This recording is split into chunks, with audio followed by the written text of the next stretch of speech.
ತುಲಾ ರಾಶಿಯವರೇ, ನೀವು ಎಲ್ಲರಿಗೂ ನ್ಯಾಯ ಮಾಡ್ತೀರಿ. ಆದರೆ ನಿಮಗೆ ಯಾರು ನ್ಯಾಯ ಮಾಡಿದ್ರು? ನೀವು ಮೌನವಾಗಿ ನೋವು ಸಹಿಸಿಕೊಂಡಿದ್ರಿ. ಸಂಬಂಧಗಳಲ್ಲಿ ತೂಕ ಇಟ್ಟು ಮಾತನಾಡಿದ್ರಿ. ಒಬ್ಬರಿಗೂ ನೋವಾಗದಂತೆ ನೋಡಿಕೊಂಡಿದ್ದೀರಿ. ಆದರೆ ಈಗ ನಿಮ್ಮ ತರಾಜು ನಿಮ್ಮ ಪರವಾಗಿ ತಿರುಗಲಿದೆ. ಗ್ರಹಗಳ ಬಲವಾದ ಚಲನೆ. ಈ 5 ದಿನಗಳಲ್ಲಿ ಶುಕ್ರನ ಶಕ್ತಿ ನಿಮ್ಮ ಪರವಾಗಿ ಕೆಲಸ ಮಾಡ್ತಿದೆ. ಚಂದ್ರನ ಚಲನೆ ಭಾವನಾತ್ಮಕ ಸ್ಪಷ್ಟತೆ ತರುತ್ತದೆ.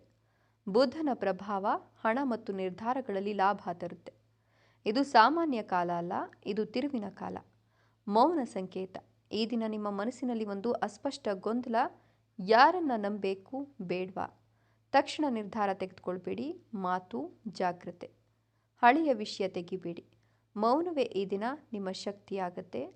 ಅಪ್ರತೀಕ್ಷಿತ ಸುದ್ದಿ, ಒಂದು ಕರೆ, ಒಂದು ಮೆಸೇಜ್, ಒಂದು ಆಹ್ವಾನ, ನೀವು ನಿರೀಕ್ಷಿಸಿದ ವ್ಯಕ್ತಿಯಿಂದ ಸಂಪರ್ಕ. ಈ ಸಣ್ಣ ಘಟನೆ ಮುಂದಿನ ದಿನಗಳಲ್ಲಿ ದೊಡ್ಡ ಬದಲಾವಣೆಗೆ ಕಾರಣವಾಗಬಹುದು. ಹಣದ ಚಲನೆ. ನಿಂತಿದ್ದ ಹಣ ಚಲನೆಯಾಗ್ತದೆ. ಹಳೆಯ ಸಾಲ ವಾಪಸ್ ಬರಬಹುದು. ಹೊಸ ಆದಾಯದ ದಾರಿ ಕಾಣಿಸಬಹುದು. ಆದರೆ ಅವಸರದ ಹೂಡಿಕೆ ಮಾಡಬೇಡಿ. ಫೆಬ್ರವರಿ 14 ಸಂಬಂಧಗಳ ತಿರುವು. ಈ ದಿನ ಭಾವನೆಗಳು ಗಾಢವಾಗ್ತದೆ. ಪ್ರೇಮ ಸಂಬಂಧದಲ್ಲಿ ಸ್ಪಷ್ಟತೆ ಇರುತ್ತೆ. ಮದುವೆ ಮಾತುಕತೆ ನಡೆಯುತ್ತೆ. ಹಳೆಯ ಮಿಸ್ಅಂಡರ್ಸ್ಟ್ಯಾಂಡಿಂಗ್ ನಿವಾರಣೆಯಾಗತ್ತೆ. ಆದರೆ ಒಂದು ಕಠಿಣ ಪದ ದೊಡ್ಡ ಸಮಸ್ಯೆ ಮಾಡಬಹುದು. ಜಾಗ್ರತೆ ವಹಿಸಿ. ಕುಟುಂಬ ಜೀವನ. ಹಿರಿಯರ ಆಶೀರ್ವಾದ ಸಿಗುತ್ತೆ. ಮನೆಗೆ ಸಣ್ಣ ಶುಭ ಸುದ್ದಿ ಬರುತ್ತೆ. ಹಳೆಯ ಜಗಳ ಪರಿಹಾರವಾಗುತ್ತೆ. ತುಲಾ ರಾಶಿಯವರೇ, ನೀವು ಸಮತೋಲನ ತರ್ತಿದೆ. ಈ ಒಂದು ದಿನ ಅವಕಾಶ ಬರ್ತಿದೆ. ನೀವು ಭಯಪಟ್ಟರೆ ಅದು ಹೋಗುತ್ತೆ. ಧೈರ್ಯದಿಂದ ಮುಂದೆ ಹೋದರೆ ಅದು ನಿಮ್ಮದೇ. ಈ ದಿನ ತೆಗೆದುಕೊಳ್ಳುವ ನಿರ್ಧಾರ ಮುಂದಿನ 1 ವರ್ಷ ರೂಪಿಸ್ತದೆ. ಒಂದು ಅಪ್ರತೀಕ್ಷಿತ ಸಮಸ್ಯೆ ಬರಬಹುದು, ಆದರೆ ಅದು ನಿಮಗೆ ಹಾನಿ ಮಾಡೋದಿಲ್ಲ. ಯಾಕಂದರೆ ನಿಮ್ಮ ಮೇಲೆ ಒಂದು ದೈವಿಕ ರಕ್ಷಣೆ ಇದೆ.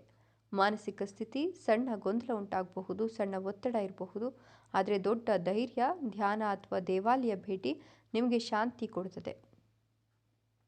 ಮಹಿಳೆಯರಿಗೆ ವಿಶೇಷವಾಗಿ ಕುಟುಂಬದಲ್ಲಿ ಗೌರವ ಹೆಚ್ಚಿಗೆ ಆಗ್ತದೆ. ನಿಮ್ಮ ಮಾತಿಗೆ ಬೆಲೆ ಬರ್ತದೆ. ಆದರೆ ನಿಮ್ಮ ಆರೋಗ್ಯದ ಕಡೆ ಗಮನ ಕೊಡಬೇಕು. ಪುರುಷರಿಗೆ ವಿಶೇಷ ಹೊಸ ಜವಾಬ್ದಾರಿ ಸಿಗುತ್ತೆ. ಹೊಸ ಕೆಲಸ, ಹೊಸ ನಿರ್ಧಾರಗಳನ್ನು ತೆಗೆದುಕೊಳ್ಳುವ ಕಾಲ ಇದಾಗಿದ್ದು, ನೀವೀಗ ನಿಮ್ಮ ನಾಯಕತ್ವವನ್ನು ತೋರಿಸಬೇಕಾದಂತಹ ಸಮಯ. ವಿದ್ಯಾರ್ಥಿಗಳಿಗೆ ಓದಿನಲ್ಲಿ ಸ್ಪಷ್ಟತೆ ಸಿಕ್ಕಿ ಪರೀಕ್ಷೆಯಲ್ಲಿ ಉತ್ತಮ ಫಲಿತಾಂಶವನ್ನು ಕಾಣ್ತೀರಾ. ಗುರುಗಳು ಸಹಾಯವನ್ನು ಮಾಡ್ತಾರೆ. ಉದ್ಯಮಿಗಳಿಗೆ ಹೊಸ ಕ್ಲೈಂಟ್ ಸಿಗಬಹುದು. ಹಳೆಯ ಸಮಸ್ಯೆ ಪರಿಹಾರವಾಗಿ ಸಣ್ಣ ಲಾಭ ದೊಡ್ಡದಾಗಿ ಬೆಳೆಯುತ್ತೆ. ಗುಪ್ತ ಶತ್ರುಗಳು. ನಿಮ್ಮ ಮೇಲೆ ಇವರು ಕಣ್ಣಿಟ್ಟಿದ್ದಾರೆ, ಆದರೆ ಅವರು ದುರ್ಬಲರು. ನಿಮ್ಮ ಶಾಂತಿ ಅವರಿಗೆ ದೊಡ್ಡ ಸವಾಲಾಗುತ್ತೆ, ದೊಡ್ಡ ಸೋಲನ್ನು ತಂದುಕೊಡುತ್ತೆ. ದೈವಿಕ ಪರಿಹಾರ. ಓಂ ಶುಕ್ರಾಯ ನಮಃ. ಈ ಒಂದು ಮಂತ್ರವನ್ನು 108 ಬಾರಿ ಜಪ ಮಾಡಿ ಬಿಳಿ ಹೂವು ದೇವರಿಗೆ ಅರ್ಪಿಸಿ. ಶುಕ್ರವಾರ ಉಪವಾಸ ಮಾಡಿದ್ರೆ ಲಾಭ ಇದೆ. ಅದೃಷ್ಟದ ಸೂಚನೆ ಶುಭ ಸಂಖ್ಯೆ 6 ಮತ್ತು 9.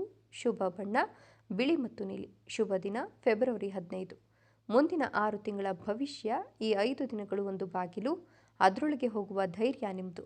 ತುಲಾ ರಾಶಿಯವರೇ, ನೀವು ತಡವಾಗಿ ಗೆಲ್ತೀರಿ, ಆದರೆ ಶಾಶ್ವತವಾಗಿ ಗೆಲ್ತೀರಿ. ಈ ವಿಡಿಯೋ ನೋಡಿದವರು ನಿಮ್ಮ ಜೀವನದಲ್ಲಿ ಒಂದು ಸಣ್ಣ ಬದಲಾವಣೆ ಈಗಲೇ ಶುರುವಾಗ್ತದೆ. ಕಮೆಂಟ್ ಬಾಕ್ಸ್ನಲ್ಲಿ ತುಲಾ ಶಕ್ತಿ ಅಂತ ಬರೀರಿ. ಲೈಕ್ ಕೊಟ್ಟು ಶೇರ್ ಮಾಡಿ ಹಾಗೂ ಫಾಲೋ ಮಾಡಿ, ಸಬ್ಸ್ಕ್ರೈಬ್ ಮಾಡ್ಕೊಳ್ಳಿ.